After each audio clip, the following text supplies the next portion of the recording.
विद्यार्थियों, आज के इस YouTube चैनल पर संयुक्त राज्य अमेरिका के राष्ट्रपति की पद और स्थिति क्या है उसके बारे में अध्ययन करेंगे।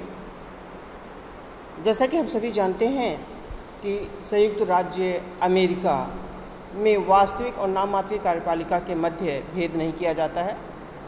हमारे यहाँ दोहरी कार्यपालिका है भारत देश में, जिसमें नाममात्र और वास्तविक कार्यपालिका अलग अलग हैं।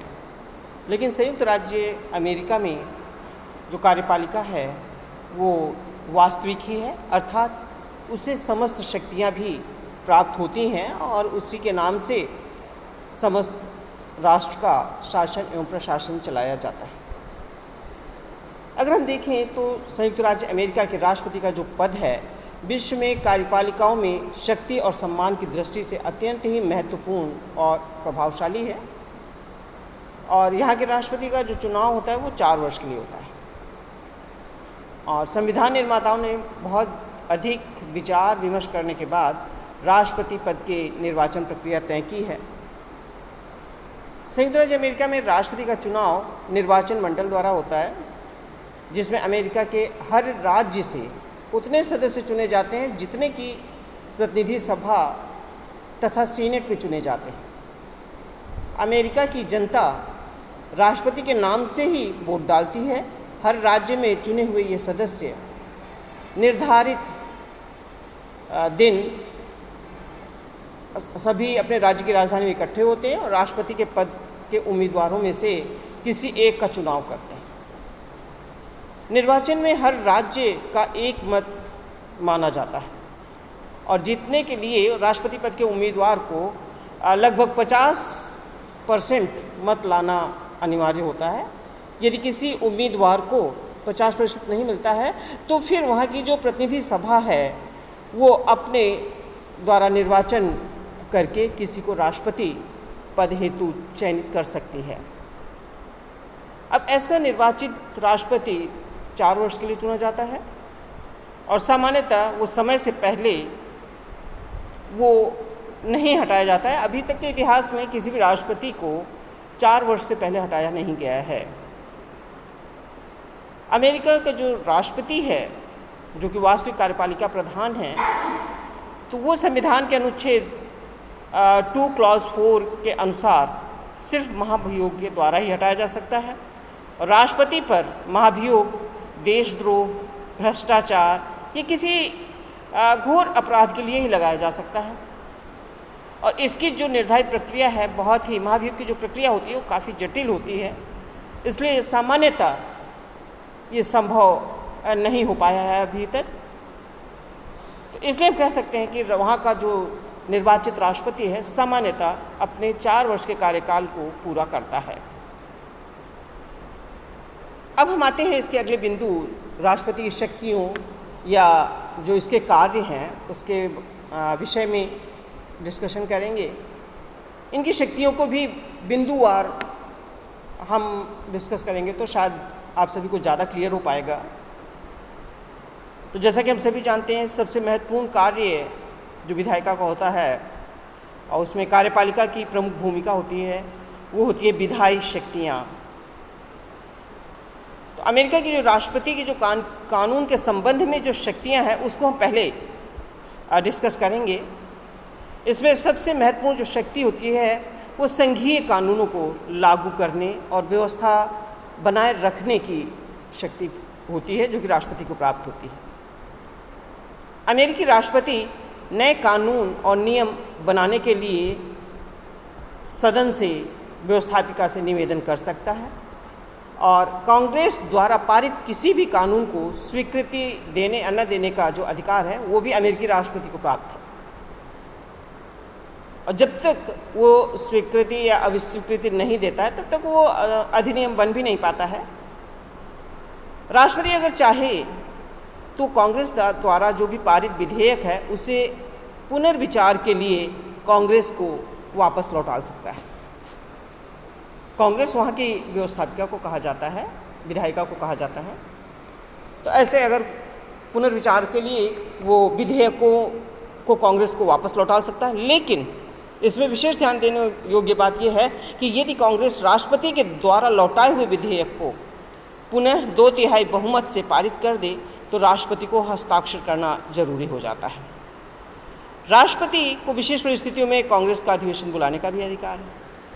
तो ये तो था विधायी शक्तियाँ इसकी। और दूसरी शक्तियों के बारे में अगर हम अध्ययन करें तो वो हम कह सकते हैं कार्यपालिका शक्तियाँ और उससे संबंधित कार्य। अमेरिका के राष्ट्रपति की कार्यपालिका संबंधित शक्तियाँ बहुत महत्वपूर्ण स्थान रखती हैं। अमेरिकी राष्ट्रपति विदेशों में देश का नेतृत्व करता है। वह अमेरिका की विदेश नीति का निर्धारण भी करता है। वह कार्यपालिका के अध्यक्ष वास्तविक अध्यक्ष होने के कारण सभी प्रशासनिक कार्यों का निर्देशन करता है और कार्यपालिका शक्तियों के अंतर्गत ही वो अपने अधीनस्थ सभी विभागों के उच्च पदाधिकारियों को नियुक्त कर सकता है, स्थानांतरित कर सकता है, उनके पद से हटा सकता है। और संविधान के अनुसार ही वो जल, थल और नभ सेना का सेनापति तो होता ही है। और इसके अलावा जैसा कि पहले भी चैप्टर्स में मैं आपको बता चुकी हूँ कि वहाँ 50 इस समय वर्तमान में लगभग 50 राज्य हैं। उन राज्यों में जो संघीय सरकार की सेवा में लगे हुए सैनिक संगठन हैं, उनका प्रशासक तथा सेनापति भी अमेरिका का राष्ट्रपति ही होता है। अमेरिका का राष्ट्रपति युद्ध काल के समय सभी उत्तरदायित्वों का निर्वहन करता है। वो ये देखता है कि उसके राष्ट्र का शासन विधि के अनुसार संचालित किया जा रहा है अथवा नहीं किया जा रहा है। अगला बिंदु हम वित्तीय शक्तियों से संबंधित ले सकते हैं।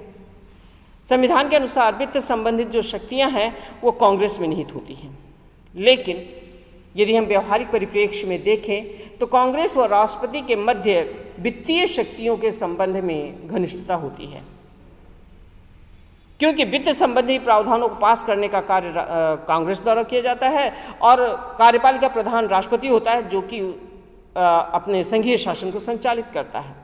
और संघीय कानूनों को, योजनाओं को, नीतियों को क्रियान्वित करने में वित्त की महती आवश्यकता होती है। इसलिए दोनों के मध्य घनिष्ठ संबंध होने पर ही वहाँ के शासन एवं प्रशासन का स्वरूप दृष्टिगोचर होता है। बजट निर्माण के समय व्यवस्थापिका नेतृत्व के लिए मुख्यतः जो कार्यपालिका प्रधान है राष्ट्रपति, उन्हीं पर निर्भर करती है। राष्ट्रपति वित्त के संबंध में कांग्रेस को पूरी जानकारी देता है। अगले आने वाले वर्ष के लिए जो योजना है उनके लिए बताता है। नए कर कौन कौन से प्रस्तावित है उसके बारे में बताता है। किस मद में कर को बढ़ाया जा सकता है, कहाँ घटाया जा सकता है। मतलब कहने का तात्पर्य यहाँ पर यह है कि वो सभी विषयों पर अपने परामर्श देते हैं, अर्थात राष्ट्रपति परामर्श देते हैं। इस प्रकार वित्तीय क्षेत्र में अगर देखें तो कांग्रेस का नेतृत्व बहुत हद तक राष्ट्रपति के ही हाथ में होता है, लेकिन राष्ट्रपति कभी भी अपनी मनमानी नहीं कर सकता। ऐसा इसलिए है क्योंकि कई बार ऐसे अवसर भी आए हैं जिनमें कांग्रेस ने राष्ट्रपति द्वारा प्रस्तावित आंकड़ों में कटौतियां की हैं। तो इसलिए न तो कांग्रेस मनमानी कर सकता है और न राष्ट्रपति मनमानी कर सकता है। अगली जो शक्तियों का बिंदु हम ले सकते हैं वो संकटकालीन शक्तियों के संबंध में है। संकटकाल की स्थिति में अमेरिका के राष्ट्रपति और भी अधिक शक्तिशाली होता है और संकट काल के समय में समस्त शासन की जो बागडोर है वो राष्ट्रपति के ही हाथों में आ जाती है। और एक अगली जो महत्वपूर्ण शक्ति हम बता सकते हैं अपराधियों के जो अपराधी हैं उनके अपराधों को क्षमा करने से संबंधित है। राष्ट्रपति की शक्तियों को अगर हम कहें अमेरिका के राष्ट्रपति की, तो इसमें एक महत्वपूर्ण भूमिका है क्योंकि वहाँ का जो राष्ट्रपति है अमेरिका का, वो एक ही तरह की सजा प्राप्त जो कई व्यक्ति हैं उनको सामूहिक क्षमादान भी दे सकता है। ये बात अलग है कि सामूहिक क्षमादान जो दिया जाता है या जिसको क्षमा किया जाता है उसके कुछ प्रतिबंध भी हैं। जैसे राष्ट्रपति उस व्यक्ति को क्षमा नहीं कर सकता जो महाभियोग द्वारा दंडित हो। अगला, ये उन्हीं प्रकरणों में अपने इस अधिकार का प्रयोग कर सकता है जिसमें अपराध अमेरिका के संघीय कानूनों के विरुद्ध किया गया हो, न कि राजकीय कानूनों के विरुद्ध। ऐसा इसलिए क्योंकि राज्य सूची से संबंधित कानून बनाते हैं और उनको क्रियान्वित करते हैं, राज्य सूची अलग है। तो इसलिए हम देखते हैं कि जो हमारा राष्ट्रपति है, हमारा नहीं, संयुक्त राज्य अमेरिका का जो राष्ट्रपति है वो एक महत्वपूर्ण भूमिका का निर्वाह करता है। अब आज शायद आपको समझ में आ गया होगा कि अमेरिका के राष्ट्रपति की पद, स्थिति और कार्य क्या क्या है। सामान्यतः वो संघीय क्षेत्र का ही प्रशासन संचालित करता है, राज्यों में उसकी अलग से कोई भूमिका नहीं है। राज्य अपने आप अपने विषयों पर जो कि संविधान द्वारा निर्धारित किए गए हैं उनके द्वारा वहाँ का शासन प्रशासन संचालित किया जाता है।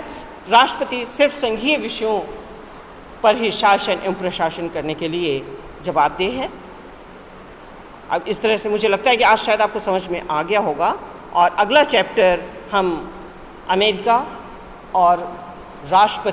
के राष्ट्रपति की तुलना भारत के राष्ट्रपति से करेंगे। उसमें और भी जो चीज़ें आपको समझ में नहीं आई होंगी वो बिंदुवार मैं आपको समझाने का प्रयास करूंगी और आपको समझ में आ जाएगा। इन्हीं शब्दों के साथ धन्यवाद।